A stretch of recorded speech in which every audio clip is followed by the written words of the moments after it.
এই বিড়ালকে কখনো আপনারা কষ্ট দিবেন না, বিড়ালকে আদর করবেন, বিড়ালকে ভালো মতো পুষবেন।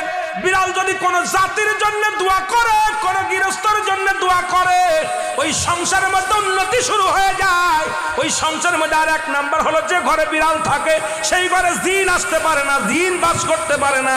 আর একটা ঘোষণা শুনে নেন, নবীজি বলে গেছেন, যে ঘরের মধ্যে বিড়াল ছানা বাস করে ওই ঘরের মধ্যে জিন জাতি প্রবেশ করতে পারে না। তাহলে ছোট ছোট মাসুম বাচ্চাগুলো যে ঘরের মধ্যে থাকে, মুসলমান অনেক সময় জিনের আশ্রয় পড়ে যায়, অনেক সময় জিনে আসর করে, ওই ঘরের মধ্যে জিনে আসর করে।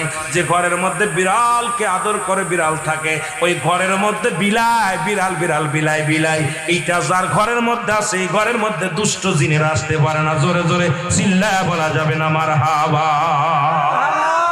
একবার নবী সুলাইমান আলাইহিস সালাম শুনতে পাইলেন পাশের বাড়িতে একটা কুকুরকে কষ্ট দিয়ে বিষ